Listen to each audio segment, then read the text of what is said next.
हिंदीतले महान कवी कविवृंद यांचा मला एक खूप आवडलेला दोहा, करत करत अभ्यास के जडमती होत सुजान, रसरी आवत जात तै सिलपर होत निशान.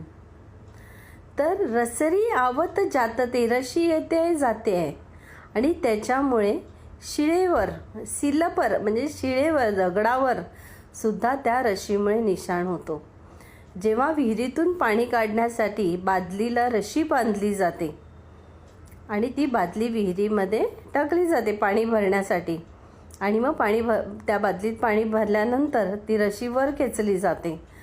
तर असं वर्षानुवर्ष चालू असतं. तर ती रशी जेव्हा येत जात असते तेव्हा ती एका दगडाला घासली जाते आणि हे सतत चालू असल्याने, वर्षानुवर्ष हा क्रम चालू असल्याने त्या शिळेवर त्या रशीमुळे निशाण होतो. तर ह्याच्यावरून काय सांगायचं की रशी ही मृदू मऊ आणि दगड हा कठीण, पण त्या मऊ रशीमुळे सुद्धा त्या दगडावर निशाण होतो.